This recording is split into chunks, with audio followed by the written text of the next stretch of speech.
കേട്ട് കേട്ടോ നമ്മുടെ അന്വേഷണ ഉദ്യോഗസ്ഥനായ പോലീസ് സാറും അഡ്വക്കേറ്റ് ആയ വിനീത് കുമാർ സാറും അക്ഷമരായിരിക്കുകയാണ്. അവർക്ക് നിരവധി കേസുകൾ, പിന്നെ തിരുവനന്തപുരത്ത് മാത്രം ഏറ്റവും കൂടുതൽ ഒരു റിട്ടയർ ആയ ജഡ്ജ് മറ്റൊരു ജഡ്ജിന്റെ വിധിയെ അങ്ങേയറ്റം അവഹേളിക്കുന്നതാണ് നമുക്കിവിടെ കാണാൻ കഴിയും. ജോൺസൺ സാർ ഉണ്ടല്ലോ, അദ്ദേഹമാണെങ്കിൽ ഇടയ്ക്ക് ഇങ്ങനെ വെക്കുന്നുണ്ട്, ആകെ പുള്ളിക്ക് വല്ലതും പറയണമെന്നുണ്ട്, എന്നാ ഒന്നും പറയാനും പറ്റാത്ത ഒരു അവസ്ഥയിൽ ഇരിക്കുമ്പോൾ.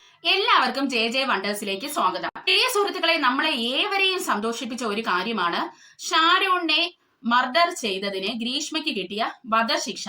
അത് കേരളക്കരെ ആകെ ആഘോഷിച്ച ഒരു കാര്യമാണ് അല്ലെ. അപ്പോൾ ആദ്യം തന്നെ നമ്മുടെ അന്വേഷണ ഉദ്യോഗസ്ഥനായ ജോൺസൺ സാറിന്, പിന്നെ അഡ്വക്കേറ്റ് പബ്ലിക് പ്രോസിക്യൂട്ടറായ വിനീത് കുമാർ സാറിനും, പിന്നെ നമ്മുടെ വധശിക്ഷ ജഡ്ജ്മെന്റ് ആയി പറഞ്ഞ നമ്മുടെ ഹോണറബിൾ ജഡ്ജായ ജസ്റ്റിസ് AM ബഷീർ സാറിനും ഒരു ബിഗ് താങ്ക്സ് ആണ് പറയുന്നത്. പ്രിയ സുഹൃത്തുക്കളെ, അവരുടെ ഹാർഡ് വർക്ക് ആണ് ഇന്ന് ഇങ്ങനെ ഒരു വിധി വരാനുള്ള കാരണം.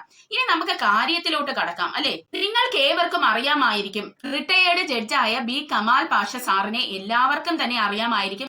ഞാൻ അദ്ദേഹത്തിന്റെ വീഡിയോസ് കറക്റ്റിന് കാണുന്ന ഒരാളാണ് കേട്ടോ. ഞാൻ അദ്ദേഹത്തിന്റെ വീഡിയോസ്, നമ്മുടെ റിട്ടയേർഡ് SP ജോർജ് ജോസഫ് സാറിന്റെ ഒക്കെ വീഡിയോസ് ഞാൻ കാണുന്നതാണ്. നമുക്ക് അവരുടെ വീഡിയോസ് കാണുമ്പോൾ ഉള്ള പ്രത്യേകത എന്ന് പറഞ്ഞാൽ നിയമത്തിന്റെ പല അറിവുകളും നമുക്ക് അതിൽ നിന്ന് നേടാൻ കഴിയും. എന്നാൽ വളരെ ഡിസപ്പോയിന്റിംഗ് ആയിട്ടാണ് കെമാൽ പാഷ സാറ് ഗ്രീഷ്മയുടെ വധശിക്ഷയുമായി ബന്ധപ്പെട്ട് പറഞ്ഞ കാര്യങ്ങള് ഒട്ടും തന്നെ ഡൈജസ്റ്റബിൾ അല്ല പ്രിയ സുഹൃത്തുക്കളെ. അത് ഭയങ്കര വിഷമമുണ്ടാക്കിയ ഒരു കാര്യമാണ്. ആർക്കും കേട്ട് പോലും ഇരിക്കാൻ പറ്റാത്ത രീതിയിലാണ് അദ്ദേഹം വന്ന് മീഡിയാസില് സംസാരിക്കുന്നത് ഗ്രീഷ്മയ്ക്കായിട്ട്. വധശിക്ഷ കൊടുക്കണമെങ്കിൽ rarest of the rarest case ആയിരിക്കണമെന്നാണ് കെമാൽ പാഷ സാറ് പറയുന്നത്. അദ്ദേഹം എന്തുകൊണ്ടാണ് അങ്ങനെ പറയുന്നതെന്ന് നമുക്കൊന്ന് നോക്കാം. അദ്ദേഹം പറയുന്നത് 2 ഫാക്ടേഴ്സ് നോക്കും ഈ വധശിക്ഷ കൊടുക്കാനായിട്ട്. അതിലൊന്നാണ് അഗ്രവേറ്റിംഗ് സർക്കംസ്റ്റൻസസ് നോക്കും, വേറൊന്ന് മിറ്റിഗേറ്റിംഗ് സർക്കംസ്റ്റൻസസ് നോക്കും. നിങ്ങൾക്ക് ഇവിടെ കാണാം.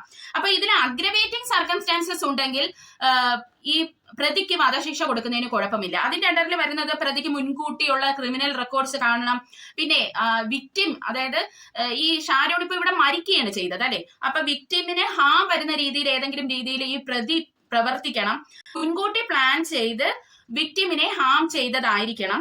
Then use of a weapon, ഏതെങ്കിലും വെപ്പൺ ഉപയോഗിക്കണം. ദെൻ ഹീനിയസ് ആയിട്ടുള്ള ഒരു ക്രൈം ആയിരിക്കണം, അതായത് പൈശാചികമായി ചെയ്യുന്ന ഒരു ക്രൈം. അതായത് നമ്മുടെ കൊൽക്കട്ട ആ ഡോക്ടറിനെ റേപ്പ് ചെയ്ത കേസിൽ എന്നൊക്കെ പറഞ്ഞാൽ അത് പൈശാചികമായ ക്രൈം ആയിരുന്നു. പിന്നെ ലാക്ക് ഓഫ് റിമോഴ്സ്, അതായത് പശ്ചാത്താപം എന്ന് പറയുന്ന സാധനമേ ഇല്ല എന്നുള്ള ഇത്രയും കാര്യമാണ് അഗ്രവേറ്റിംഗ് ഫാക്ടറിൽ വരുന്നത്. അടുത്തതെന്ന് പറയുന്നത് മിറ്റിഗേറ്റിംഗ് സർക്കംസ്റ്റാൻസസ് ആണ് കേട്ടോ. ഇത് പരിഗണിക്കണം എന്നാണ് കെമാൽ പാഷ സാറ് പറയുന്നത്. എന്നാൽ നമുക്കൊന്ന് നോക്കാം, ഇതിൽ എവിടെയെങ്കിലും നമുക്ക് ഗ്രീഷ്മനെ ഒന്ന് പരിഗണിക്കാൻ പറ്റുമോന്ന്. ഒന്ന്, മെന്റൽ ഇൽനെസ്. ഗ്രീഷ്മയ്ക്ക് ഏതെങ്കിലും രീതിയിലുള്ള മെന്റൽ ഇൽനെസ് ഉണ്ടോ? അവൾക്ക് ഒരു മെന്റൽ ഇൽനെസ്സും ഇല്ല പ്രിയ സുഹൃത്തുക്കളെ. അവൾ ഒരു മെന്റൽ പേഷ്യന്റ് ആണ് എന്ന് വരുത്തി തീർക്കാൻ നമ്മുടെ ഗ്രീഷ്മയുടെ വശത്തുനിന്ന് ഒരു കളിയൊക്കെ നടത്തിയായിരുന്നു. അതായത് ലൈസോൾ എടുത്ത് ബാത്റൂമിൽ വെച്ച് കുടിച്ചത്. പക്ഷെ അത് നമ്മുടെ ബഷീർ സാറ് പൊളിച്ചടുക്കി അങ്ങ് കൊടുത്തു. അടുത്തതെന്ന് പറയുന്നത് അവളുടെ ഏജ് ആണ്. അവള് 22-23 ഇയേഴ്സ് ഉണ്ടെന്നപ്പോഴാണ്, ഐ തിങ്ക് 22 ഇയേഴ്സ് ഉണ്ടെന്നപ്പോഴാണ് ഈ ഒരു ക്രൈം ചെയ്തതെന്ന് എനിക്ക് തോന്നുന്നു. ഇപ്പൊ ഏതാനും 24 അവക്കുണ്ട്. അങ്ങനെയാണെങ്കിൽ ഈ 22 ഇയേഴ്സില് ഇവള് പോസ്റ്റ് ഗ്രാജുവേറ്റ് എടുത്ത ഒരു പെൺകുട്ടിയാണ്. അത് ഇംഗ്ലീഷില് വായിക്കാനും എഴുതാനും ഒക്കെ നല്ല അടിപൊളിയായിട്ട് അറിയാവുന്ന ഒരു പെൺകുട്ടിയാണ് ഗ്രീഷ്മ എന്ന് പറയുന്നത്. നമുക്ക് എല്ലാം തന്നെ ഇവിടെ കളയാം പ്രിയ സുഹൃത്തുക്കളെ. ഈ പെൺകുട്ടി ഇന്റർനെറ്റില് സെർച്ച് ചെയ്ത ഒരു കാര്യമുണ്ട്, അത് നമുക്കൊന്ന് നോക്കാം. Impact of paraquat in human body എന്ന് പറഞ്ഞ് ഈ പുള്ളിക്കാരി സെർച്ച് ചെയ്ത് നോക്കിയായിരുന്നു ഷാരൂണിനെ വക വരുത്തുന്നതിന് മുമ്പ്. ഈ പാരക്യൂട്ട് എന്ന് പറയുമ്പോൾ കീടനാശിനി. അപ്പോ അതില് നല്ല വ്യക്തമായിട്ട് അവർ എഴുതിയിട്ടുണ്ട്. നിങ്ങൾക്ക് ഇവിടെ കാണാം, acute kidney failure, lung damage, liver failure, heart injury, respiratory failure, multi organ failure, Parkinson's disease, cancer, diabetics, myocardial infarction, heart attack. പ്രിയ സുഹൃത്തുക്കളെ, ഇത്രയും കാര്യങ്ങൾ വെള്ളയ്ക്ക അക്ഷരത്തിൽ എഴുതി വെച്ചിരിക്കുന്നു. ഇവൾ ഒരു പോസ്റ്റ് ഗ്രാജുവേറ്റ് ആണ്, അതുകൊണ്ട് തന്നെ ഇവക്ക് ഇതെല്ലാം വായിച്ച് അർത്ഥം മനസ്സിലാക്കാനുള്ള കഴിവുണ്ടല്ലോ. അപ്പോൾ ഇവിടെ കെമാൽ പാഷ സാറ് പറയുന്നത്, അയ്യോ 22 വയസ്സിലെ ആ കൊച്ചിന് ചെറിയ പ്രായമാണ്, ഇമ്മെച്യൂരിറ്റി കാരണം ചെയ്തതാണ്. ഇതിലെവിടെയാണ് ഇമ്മെച്യൂരിറ്റി? ഇമ്മെച്യൂർ ആയിട്ടുള്ള ആളുകളും ഇത് വായിച്ചു നോക്കിയാൽ മനസ്സിലാവൂല ഇങ്ങനെയൊക്കെ കാര്യങ്ങൾ ശരീരത്ത് നടക്കും, ഞാൻ ഇത് കൊടുക്കാൻ പാടില്ല എന്നുള്ളത്. അത് മാത്രമല്ല, ഇവളിത് പ്ലാൻ ചെയ്തതല്ലേ പ്രിയ സുഹൃത്തുക്കളെ. എന്നിട്ടാണ് ഈ കെമാൽ പാഷ സാറ് വന്ന് ഇങ്ങനത്തെ സംസാരിക്കുന്നത്. നമുക്ക് ആർക്കെങ്കിലും അത് ഇഷ്ടപ്പെടും? അപ്പോൾ നിങ്ങൾ പറയൂ ഏജ് കൺസിഡർ ചെയ്യാൻ പറ്റൂ? ഇവിടെ ഷാരൂന്റെ സഹോദരൻ പ്രത്യേകിച്ച് എടുത്ത് കമാൽ പാഷ സാറിന്റെ ചോദിക്കുന്നുണ്ട്, സാർ ഉദ്ദേശിക്കുന്ന ഏജ് ഏതാണ്? ഈ ഒരു മെച്യൂരിറ്റി ലെവൽ എന്ന് പറയുന്ന പുള്ളി പറയുന്നത് 30 വയസ്സെങ്കിലും കുറഞ്ഞത് വേണം. അപ്പൊ അത് വരെ ചെയ്യുന്ന ആർക്കും എന്ത് ക്രൈം ചെയ്താലും അതൊക്കെ നമുക്ക് എങ്ങനെയാണ് പ്രിയ സുഹൃത്തുക്കളെ വധശിക്ഷ ഒഴിവാക്കി അവരെ ജീവപര്യന്തം ജയിലിൽ ഇടാനായിട്ട് പറ്റത്തുള്ളൂ. ഈ അടുത്തതെന്ന് പറയുന്ന അഡിക്ഷൻ ആണ് മിറ്റിഗേറ്റിംഗ് സർക്കംസ്റ്റൻസിൽ വരുന്ന. ഈ ഗ്രീഷ്മയ്ക്ക് എന്തിന്റെ അഡിക്ഷൻ ആയിരുന്നുള്ളത്? ഒന്നിന്റെ അഡിക്ഷൻ അവൾക്ക് ഇല്ലായിരുന്നല്ലോ ആ വ്യക്തിക്ക്. അടുത്തത് ഹിസ്റ്ററി ഓഫ് അബ്യൂസ്.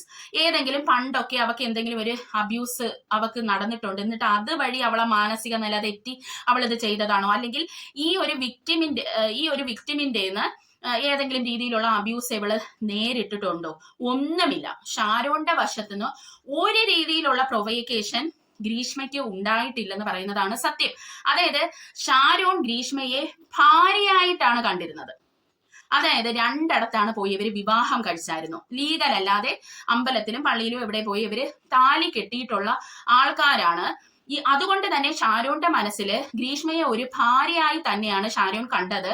അത് മാത്രമല്ല ഇവർ തമ്മിൽ ഫിസിക്കൽ റിലേഷൻഷിപ്പും ഉണ്ടായിരുന്നു എന്ന് ചോറ് കഴിക്കുന്ന ആൾക്കാർക്ക് മനസ്സിലാവും.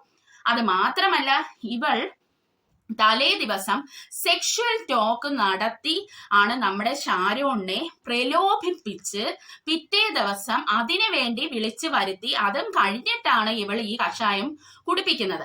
അപ്പോൾ ഇവിടെ എന്ത് ഹിസ്റ്ററി ഓഫ് അബ്യൂസ് ഉണ്ടെന്നാണ് പറയുന്നത്? എന്തായാലും ഭാര്യയായി കണ്ട അല്ലെങ്കിൽ താലിമാര ചാർത്തി ഒരു പെണ്ണ് പെട്ടെന്ന് ഇട്ടെറിഞ്ഞിട്ട് എനിക്ക് നിന്നെ വേണ്ടെന്ന് പറയുമ്പോൾ ഏതൊരു പുരുഷനും ഇങ്ങനെ പെരുമാറുക, അതെങ്ങനെയാ, എനിക്ക് നീ ഇല്ലാതെ പറ്റത്തില്ല എന്ന് അവൻ ഉറപ്പായും പറയും അല്ലെ? അതുപോലെ തന്നെ തിരിച്ചൊരു പുരുഷന്റെ അടുത്ത് സ്ത്രീയും അങ്ങനെ പറയും. ശാരീരിക ബന്ധമൊക്കെ ഉണ്ട്, അവനെ ഒരു ഭർത്താവായി കണ്ടാൽ സ്ത്രീയും അങ്ങനെ തന്നെ പ്രതികരിക്കത്തുള്ളൂ. അപ്പോൾ നമ്മുടെ ഷാരോൺ ഇവളെ ഒരിക്കലും ഒരു രീതിയിലും വിഷമിപ്പിച്ചിട്ടില്ല എന്നുള്ളത് 100% ഉറപ്പാണ്. അടുത്തത് ലാക്ക് ഓഫ് ക്രിമിനൽ റെക്കോർഡ്.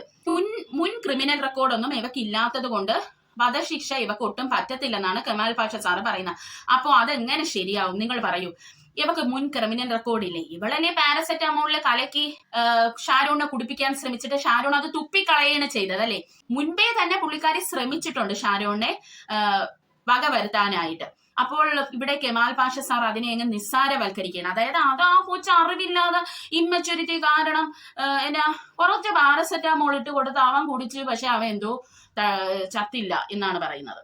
അവൻ കുടിച്ചെന്നാണ് കമാൽ പാഷ സാർ പറയുന്നത്. പക്ഷെ യഥാർത്ഥത്തിൽ ഷാരോൺ അത് കയ്പ് കാരണം തുപ്പിക്കളയണേ. ഇത് അതുകൊണ്ടാണ് അന്ന് ഷാരോൺ രക്ഷപ്പെട്ടത്. അല്ലെങ്കിൽ ഈ 40 പാരസെറ്റമോൾ ഒക്കെ കഴിച്ച ഉറപ്പായിട്ടും ഓർഗൻ ഫെയിലുവേഴ്സ് ഉണ്ടാവും, ഓർഗൻസിനൊക്കെ പ്രോബ്ലംസ് വരുമെന്നുള്ളത് 100% ഉറപ്പാണ്. അപ്പോൾ ഈ ഒരു ബേസിക് നോളേജ് പോലും ഇദ്ദേഹത്തിനില്ലേ? അല്ലെങ്കിൽ തന്നെ ഇത്രയും വലിയൊരു പൊസിഷനിൽ നിന്ന് റിട്ടയർ ആയ ഇദ്ദേഹം ഓളിളക്കം സൃഷ്ടിച്ച ഈ കേസിനെ കുറിച്ച് നന്നായിട്ട് പഠിക്കാതെ വന്നിരുന്ന് ഈ മാധ്യമത്തിന്റെ മുമ്പിൽ സംസാരിക്കുന്നത് ശരിയാണോ പ്രിയ സുഹൃത്തുക്കളെ? അപ്പോൾ മിറ്റിഗേറ്റിംഗ് സർക്കംസ്റ്റൻസിൽ മെന്റൽ ഇൽനെസ് പറ്റത്തില്ല, age, addiction, history of abuse, lack of criminal record, then remorse എന്ന് പറയുമ്പോൾ ഈ ചെയ്ത ക്രൈമിനെ ഓർത്ത് പശ്ചാത്തപിക്കുകയെങ്കിലും വേണം ഈ നമ്മുടെ ഗ്രീഷ്മ എന്ന് പറയുന്നത്. അപ്പോൾ കമാൽ പാഷ സാർ പറയുന്നത് അവളെ ഷാരൂൺ പിറകെ നടന്ന് വേണ്ടെന്ന് പറഞ്ഞിട്ട് പിറകെ നടന്ന് ബുദ്ധിമുട്ടിക്കുമായിരുന്നു, അവളുടെ ഏതോ ഫോട്ടോസ് കാണിച്ച് ബ്ലാക്ക് മെയിൽ ചെയ്യാൻ ശ്രമിച്ച അതൊക്കെ ഈ കുട്ടി അങ്ങ് ഭയങ്കരമായിട്ട് വിഷമത്തിലായതുകൊണ്ടാണ് ഗ്രീഷ്മ ഇങ്ങനെ ഒരു കാര്യം ചെയ്തതെന്നാണ് കമാൽ പാഷ സാർ പറയുന്നത്. നമ്മളെല്ലാവരും കണ്ടതാണ്. ഇതിന്റെ തെളിവെടുപ്പിന് നമ്മുടെ ഈ അന്വേഷണ ഉദ്യോഗസ്ഥനായ ജോൺസൺ സാറ് ഇവളെയും കൊണ്ട് ഏതോ ബീച്ചിലോ കടൽപ്പുറത്തോ എവിടെയൊക്കെ ഈ തെളിവെടുപ്പിന് കൊണ്ടുപോയപ്പോൾ ഇവള് ചിരിച്ച് മറിഞ്ഞ് സംസാരിക്കുന്നതൊക്കെ നമ്മൾ കണ്ടതാണ് അല്ലെ? അപ്പോൾ അവിടെ എവിടെയാണ് അവർക്ക് ആ ഒരു പശ്ചാത്താപമുള്ളത്? വിധി കേട്ടിട്ടും അവർക്ക് എന്ത് പശ്ചാത്താപമായിരുന്നു പ്രിയ സുഹൃത്തുക്കളെ ഉണ്ടായിരുന്നത്? ഗ്രീഷ്മയ്ക്ക് ഒരു രീതിയിലുള്ള കുശലമില്ല. She is a born criminal എന്ന് നമുക്ക് 100% ഉറപ്പിച്ച് പറയാൻ കഴിയും പ്രിയ സുഹൃത്തുക്കളെ. അടുത്തത് പ്രൊവോക്കേഷൻ. ഷാരൂൺ എവിടെയാണ് ഗ്രീഷ്മനെ പ്രൊവോക്കേറ്റ് ചെയ്തത്? ഞാൻ പറഞ്ഞ പോലെ തന്നെ ഒരു ഭാര്യയായാണ് ഈ കൊച്ചിനെ കണ്ട. അവസാനം വരെയും ഷാരൂൺ ഈ പെണ്ണിന്റെ പേര് പറഞ്ഞിട്ടില്ല എന്നുള്ളത് നമ്മളെല്ലാവരും ചിന്തിക്കേണ്ട ഒരു കാര്യമാണ്. ആ കുട്ടിയുടെ വശത്തുനിന്ന് ഒരു രീതിയിലുള്ള പ്രൊവോക്കേഷനും ഈ ഗ്രീഷ്മയ്ക്ക് ഉണ്ടായിട്ടില്ല. എന്നിട്ട് എങ്ങനെയാണ് ഈ കമാൽ പാഷ സാർ പറയുന്നത് മിറ്റിഗേറ്റിംഗ് സർക്കംസ്റ്റാൻസസ് വെച്ചിട്ട് ഇതിന് ഒരിക്കലും ജഡ്ജ്മെന്റ് ആയിട്ട് പറയാൻ പറ്റത്തില്ല എന്ന് എങ്ങനെയാണ് പ്രിയ സുഹൃത്തുക്കളെ പറയുന്നത്? ഇദ്ദേഹം വധശിക്ഷ വിധിച്ച എല്ലാ കേസുകളും ഒന്നും കൂടെ പരിശോധിക്കുന്നത് വളരെ നല്ലതായിരിക്കും.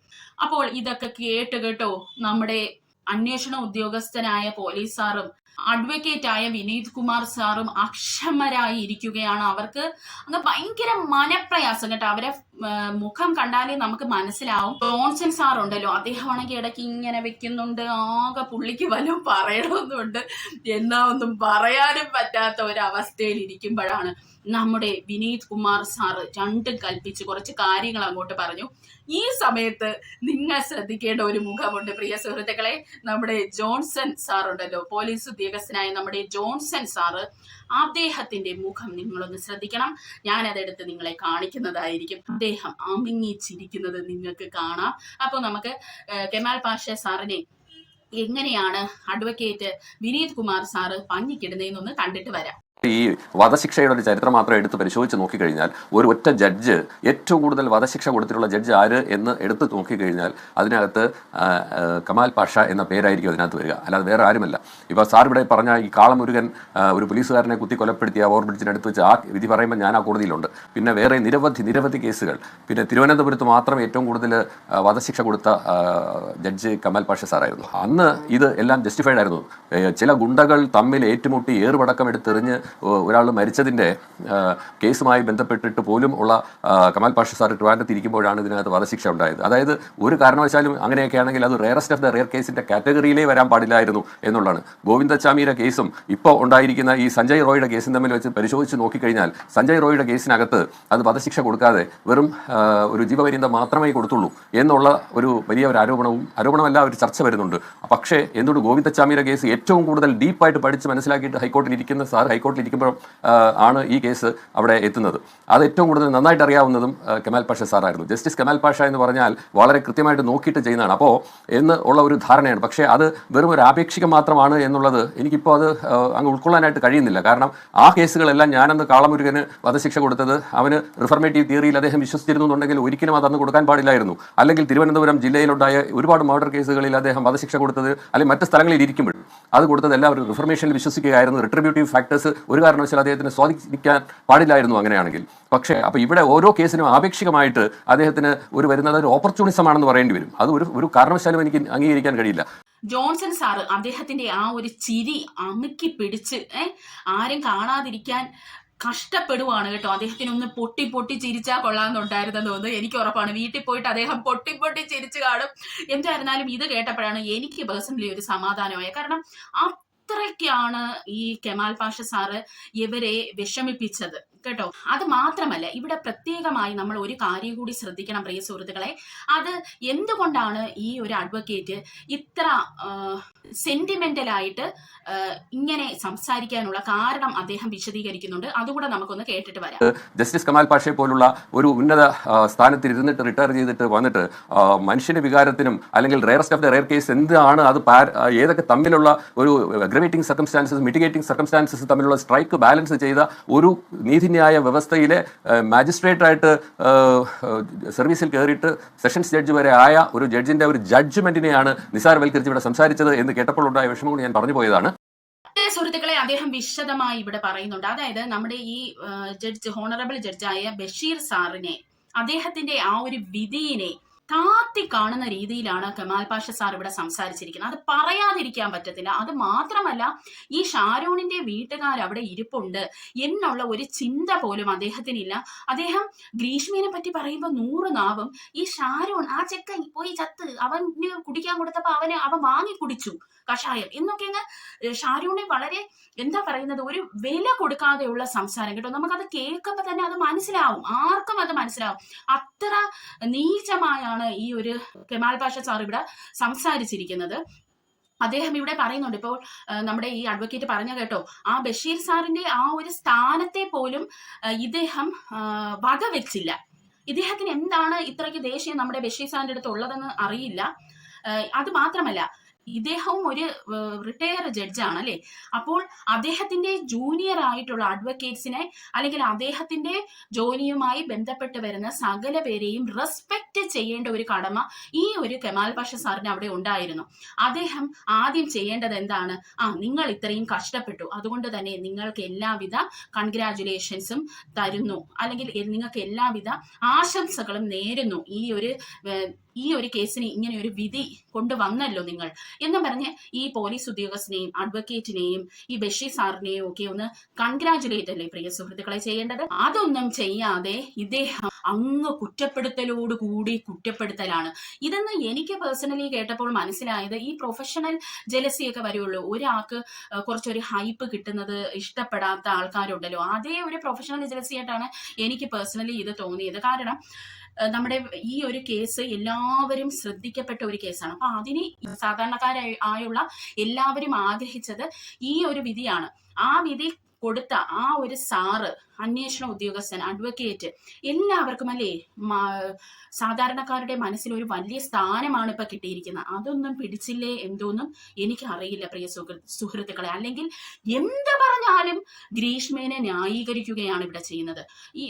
ഈ കെമാൽ പാഷ സാറ് പറയുന്നത് ഇത് വധശിക്ഷ ഒഴിവാക്കിയിട്ട് ജീവപര്യന്തം കൊടുക്കുകയാണെങ്കിൽ ഗ്രീഷ്മ അതിനകത്ത് കിടന്ന് നന്നാകും, നല്ല മനസ്സിനുടമയാകുമെന്നാണ് പറയുന്നത്. ഈ സമയത്ത് നമ്മുടെ ഹാഷ്മി താജ് ഇബ്രാഹിം തിരിച്ചൊരു കാര്യം ചോദിക്കുന്നുണ്ട്. ഗോവിന്ദചാമി അകത്ത് കിടന്ന് നന്നായല്ലേ സാറേ എന്നൊരു ചോദ്യം ചോദിക്കുന്നുണ്ട്. സ്വഭാവമല്ല, പക്ഷെ ശരീരം നിങ്ങൾക്ക് ഇവിടെ കാണാം. ആദ്യം ഗോവിന്ദചാമിനെ പിടിക്കുമ്പോൾ ഗോവിന്ദചാമി ഇരുന്നത് ഇങ്ങനെയും, പിന്നെ ഗോവിന്ദചാമി കുറച്ച് വർഷം കഴിഞ്ഞ് ജയിലിൽ കിടന്ന് തിന്നുകൊടുത്ത് ആയത് ഇങ്ങനെയുമാണ്. ഒന്ന് ആലോചിച്ച് നോക്കൂ. ഇവിടെ എന്ത് മനസ്സാണ്, എങ്ങനെ മനസ്സ് നന്നാവുമെന്നാണ് പറയുന്നത്. ഇവരൊക്കെ ബോൺ ക്രിമിനൽസ് ആണ്. ഇവരുടെ ഒന്നും മനസ്സ് ഒരിക്കലും നന്നാവത്തില്ല പ്രിയ സുഹൃത്തുക്കളെ. ഇവര് ജസ്റ്റിഫയബിൾ ആയിട്ടുള്ള മർഡേഴ്സ് അല്ല ചെയ്തത്. ഈ ജസ്റ്റിഫയബിൾ ആയിട്ടുള്ളതെന്ന് ഞാൻ ഉദ്ദേശിക്കുന്നതെന്ന് വെച്ചാൽ, അതായത് ഇപ്പൊ നമ്മൾ ഒരാളെ റേപ്പ് ചെയ്യാൻ വരുന്നു അല്ലെങ്കിൽ കൊല്ലാൻ വരുന്നു, അന്നേരം നമ്മൾ പ്രാണരക്ഷാർത്ഥം നമ്മൾ അയാളെ അറിയാതെ കൊന്നുപോകുന്നു. അതൊക്കെയാണെങ്കിൽ ജസ്റ്റിഫയബിൾ ആണ്. ഇവിടെ എന്ത് ജസ്റ്റിഫയബിൾ ആണ് നിങ്ങൾ പറയൂ. അപ്പോൾ ഒരിക്കലും ഒരു നീതിന്യായ വ്യവസ്ഥയിൽ വർക്ക് ചെയ്യുന്ന അല്ലെങ്കിൽ ഒരു ജഡ്ജായ ഒരു ഉദ്യോഗസ്ഥൻ വന്നിരുന്ന് പറയേണ്ട രീതിയിലല്ല ഇവിടെ നമ്മുടെ ഹോണറബിൾ ആയിട്ടുള്ള കെമാൽ പാഷ സാർ വന്നിരുന്ന് ഇവിടെ സംസാരിച്ചത്. മരണപ്പെട്ട ഷാരോന്റെ ബന്ധുക്കൾ അവിടെ ഇരിക്കുന്നെന്നുള്ള ഒരു ബോധമെങ്കിലും കാണിക്കണമായിരുന്നു. എടുത്തു പറയാനാണെങ്കിൽ ഒരു റിട്ടയർ ആയ ജഡ്ജ് മറ്റൊരു ജഡ്ജിന്റെ വിധിയെ അങ്ങേയറ്റം അവഹേളിക്കുന്നതാണ് നമുക്കിവിടെ കാണാൻ കഴിഞ്ഞത്. അത് മാത്രമല്ല, ഒരാളെ മൃഗീയമായി പ്രീ പ്ലാൻഡ് ആയിട്ട് മർഡർ ചെയ്ത്, ഇവിടെ കമാൽ പാഷ സാറിന്റെ ഭാഷയിൽ പറയുകയാണെങ്കിൽ അഗ്രവേറ്റിംഗ് സർക്കംസ്റ്റൻസസ് മാത്രം നിലനിൽക്കുന്ന ഒരു കേസായിട്ടും അതിനെ ഇങ്ങനെ മിറ്റിഗേറ്റിംഗിന്റെ പേരും പറഞ്ഞ് പിള്ള പൂശാൻ ഇരിക്കുന്ന ഒരു ഹോണറബിൾ ആയിട്ടുള്ള ഒരു ജഡ്ജിനെയാണ് നമുക്കിവിടെ കാണാനായിട്ട് കഴിയുന്ന പ്രിയ സുഹൃത്തുക്കളെ. അറ്റ്ലീസ്റ്റ് അദ്ദേഹത്തിന്റെ സെയിം പ്രൊഫഷനിലുള്ള ആ ബഷീർ സാറിനെ ഒന്ന് റെസ്പെക്ട് ചെയ്യാനെങ്കിലും ഇദ്ദേഹം പഠിക്കേണ്ടതായിരുന്നു. എന്തായാലും നമ്മുടെ പോലീസ് ഉദ്യോഗസ്ഥനായ ജോൺസൺ സാറിന് സന്തോഷമായി, അത് മതി നമുക്ക് അല്ലേ. അദ്ദേഹത്തിന് സന്തോഷമായി, അതുപോലെ തന്നെ നമ്മുടെ അഡ്വക്കേറ്റിനും ബഷീർ സാറിനും. കാരണം കേരളക്കര മൊത്തം ഇവരെ കൂടെ തന്നെയാണ്, അതിലൊരു മാറ്റവുമില്ല. എന്തായിരുന്നാലും ഷാരോണിന്റെ അമ്മയ്ക്കും സഹോദരനും അച്ഛനും ഒക്കെ സന്തോഷമായി കാണും. അവർക്ക് ഒരിക്കലും നികത്താൻ പറ്റാത്ത ഒരു വിഷമമാണ് ഉണ്ടായിരിക്കുന്നത്. എങ്കിൽ പോലും അതിൽ നമ്മുടെ ഷാരോണിന്റെ വശത്ത് നിന്ന് നമ്മൾ ചിന്തിക്കുമ്പോൾ അദ്ദേഹത്തിന് നീതി ഉറപ്പായെന്ന് നമുക്ക് ആശ്വസിക്കാം പ്രിയ സുഹൃത്തുക്കളെ. ഇനി ഇത് ഫർദർ പ്രൊസീഡിങ്ങിനായിട്ട് പോകും. ഈ വധശിക്ഷ വേണ്ട എന്ന് വെക്കാൻ അവിടെയും നമ്മുടെ കമാൽ പാഷ സാറിനെ പോലെയുള്ള ജഡ്ജാണെങ്കിൽ ഈ വധശിക്ഷ മാറ്റിക്കൊടുക്കും. അടുത്ത ഒരു വീഡിയോയിൽ വരുന്നവരെ ചിൽ ദെൻ ബൈ.